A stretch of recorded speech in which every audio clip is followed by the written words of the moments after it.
Buenas noches, amados hermanos, de nuevo con ustedes para el estudio de la palabra de Dios. Es un privilegio para mí saludarlos. Pero antes, hermanos, vamos a iniciar con una oración al Señor. Oremos. Bendito Dios que habitas en gloria. Gracias te damos en esta hora por tener el privilegio de abrir tu santa palabra y poder de nuevo meditar en ella. Sabemos, Señor, que es una palabra viva y eficaz, que penetra hasta partir el alma, que consuela y que levanta a los caídos. Te rogamos, Señor, que tú bendigas a todos los hermanos de la iglesia. Si hay algunos que tienen necesidades espirituales, Señor, y que se han alejado de ti, que tú, Dios mío, puedas ayudarlos para que vuelvan a tus caminos, Señor amado. Y bendigas también a otros amigos y hermanos de otras iglesias, aparte de la Iglesia Vida Abundante, aquí en Guatemala, y que puedan también recibir este mensaje para bendición espiritual. En el nombre de Jesucristo te lo pedimos todo. Amén. Muy bien, hermanos, ahora sí voy a pedir que abran su Biblia a la segunda carta a los Corintios, capítulo 4. Hemos estado hablando algo acerca de este hermoso capítulo de la palabra de Dios. Y vamos a iniciar con el versículo número 7, que voy a leer literalmente en la palabra, dice así: pero tenemos este tesoro en vasos de barro, para que la excelencia del poder sea de Dios y no de nosotros. Hermanos, yo le he titulado a la meditación en esta oportunidad: el poder de Dios se manifiesta. Y en primer lugar, yo quiero decirles que el poder de Dios se manifiesta en la fragilidad humana. Porque aquí encontramos en este hermoso pasaje que los vasos de barro están representando al hombre. Porque el apóstol San Pablo nos está hablando en una retórica, hermanos. Es un ejemplo, es una figura. El vaso de barro es el hombre. Y el tesoro que Dios puso dentro de ese vaso de barro representa, hermanos, la palabra de Dios, el evangelio de Dios, al mismo Espíritu Santo de Dios, al mismo Dios el Padre y a Jesucristo también. O sea, que cuando Dios pone ese tesoro en el corazón del hombre, que es el Espíritu Santo, realmente el hombre transforma su vida. Pero no por sí mismo, sino Dios hace esa transformación en su vida y entonces viene a ser una nueva criatura. Ahora nos preguntemos por qué razón es que Dios pone su tesoro en vaso de barro que representa al hombre, pensando en la fragilidad del hombre. Por eso le decía que el poder de Dios se manifiesta en la fragilidad del hombre. Y ese es nuestro primer punto en esta ocasión.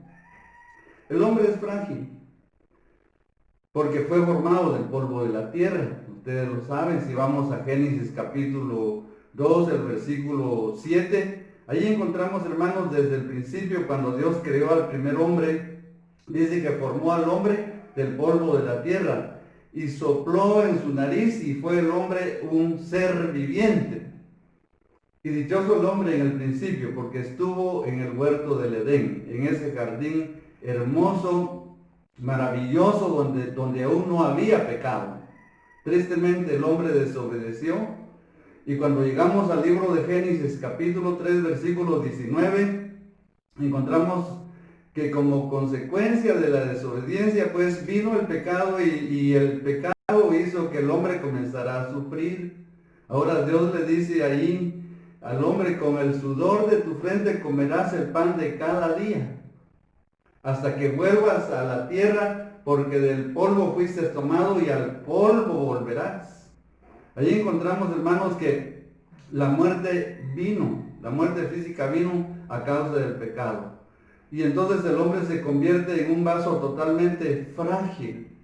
Por esa razón, mis queridos hermanos, vienen muchas luchas en esta vida, en este cuerpo, que es hecho del polvo de la tierra, y por eso vienen hasta enfermedades. Sin embargo, nosotros debemos de saber que en Cristo Jesús tenemos una bendición muy especial. Usted es un tesoro delante de Dios, porque Dios puso ese tesoro dentro de usted. Y ese es el poder que dice aquí la segunda parte del versículo número 7. Vamos a leer todo el versículo de nuevo. Dice, pero tenemos este tesoro en vasos de barro, para que la excelencia del poder sea de Dios y no de nosotros. El poder que opera en nosotros no es de nosotros mismos, porque nosotros no podemos hacer nada, sino que es Dios en nosotros el que produce así el querer como el hacer por su buena voluntad. Así que tenemos entonces el poder de Dios operando en cada hijo suyo. Por esa razón, hermanos, somos un tesoro especial delante del Señor. Vamos a ver el segundo punto de nuestra meditación de hoy. Y eso lo encontramos en los versículos 8 al 10. Y ahí vemos, hermanos, en segundo lugar, que el poder de Dios se manifiesta en los sufrimientos del cristiano en esta vida.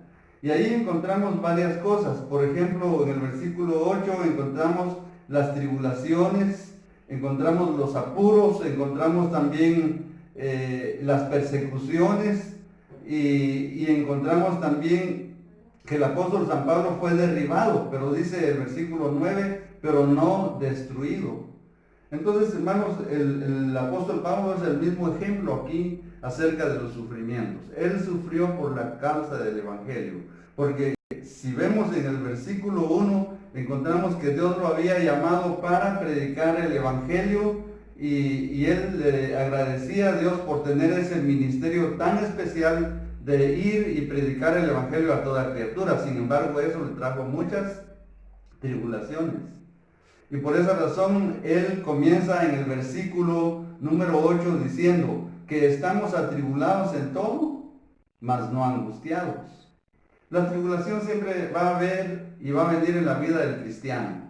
O sea, por predicar el Evangelio, o sea, por las mismas consecuencias de la fragilidad del hombre, es que vienen luchas y vienen sufrimientos. Y eso se convierte como una tribulación. Pero tenemos aquí claramente el mensaje que dice, aunque estemos atribulados en todo, dice ahí, pero el Señor está siempre con nosotros. Luego dice en la segunda parte, en apuros, mas no desesperados. Los apuros pueden significar las necesidades, los momentos difíciles, de repente una enfermedad y cualquier lucha que puede haber en la vida. Por ejemplo, una enfermedad muy peligrosa como el cáncer, por ejemplo. Y si pudiéramos pensar en la enfermedad de nuestro tiempo, por ejemplo, esa pandemia que está azotando al mundo entero, pues para muchos es un apuro y realmente sí ha llevado a muchas personas a sufrir muchas necesidades, muchas penalidades, mucha tristeza y mucho sufrimiento. Pero una de las cosas que debemos de hacer como cristianos es que los sufrimientos en esta vida no nos quitan nuestra relación con Dios. Cualquier cosa que pueda venir en la vida, pero nuestra relación con Dios siempre va a permanecer. Por eso claramente la palabra nos dice aquí que no debemos de estar angustiados, no debemos de estar desesperados. El versículo 9 dice, perseguidos, mas no desamparados. El Señor siempre está presente con nosotros. Aquí el apóstol Pablo habla de ser perseguido. Y esa palabra en su original viene de la palabra cazar. Cazar con Z, hermanos. Pablo estaba pensando en aquellos que salían a hacer cacerías o a cazar animales con el fin de atraparlos, pues, de matarlos. A mucha gente le gusta la cacería. Yo creo que hasta en los tiempos de hoy la gente todavía sale al campo a buscar animales. Sin embargo, encontramos, queridos hermanos, que el apóstol San Pablo aquí, cuando dice que él estaba siendo perseguido, está diciendo que él estaba siendo velado y perseguido para que lo cazaran, es decir, para que lo capturaran, para que lo llevaran a la cárcel por la causa del Evangelio. Pero él dice perseguidos, mas no desesperados. Él estaba tranquilo, porque sabía que la presencia del Señor estaba con él. Y luego dice, derribados, pero no destruidos. La palabra derribar ahí tiene que ver, hermanos, con botar a alguien. Yo creo que como al apóstol San Pablo le gustaba siempre el atletismo, él sabía algo de ello. Y quizás él había observado algunas veces en las carreras que se hacían en aquel tiempo, cuando un atleta iba corriendo, de repente un descuido resbalaba y caía, no significaba que él se quedaba ahí caído siempre, sino se levantaba inmediatamente y corría y ganaba la carrera. Muchas veces, hermanos, en la vida espiritual esto mismo nos pasa. Momentos difíciles, de mucha desesperación. Pero, hermanos, no estamos derribados, no estamos destruidos. Estamos siempre en pie porque el Señor está con nosotros. Y debemos de seguir esa meta, porque el apóstol San Pablo, en todo el contexto del capítulo, nos habla acerca de la predicación del Evangelio. Entonces, él dice que también el poder de Dios se manifiesta en la predicación del Evangelio. Por eso dice el versículo 4, en los cuales dice el versículo 6, vamos a leer, perdón hermano, versículo 6 dice, porque Dios que mandó que de las tinieblas resplandeciese la luz, es el que resplandeció en nuestros corazones para iluminación del conocimiento de la gloria de Dios en la faz de Jesucristo.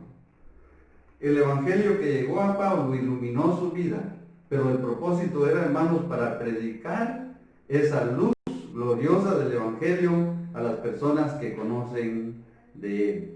Por lo cual, dice el versículo 1, teniendo nosotros este ministerio según la misericordia que hemos recibido, no desmayamos. Así que Pablo estaba dispuesto a seguir predicando el evangelio en medio de los sufrimientos, sin temor alguno y sin desmayar.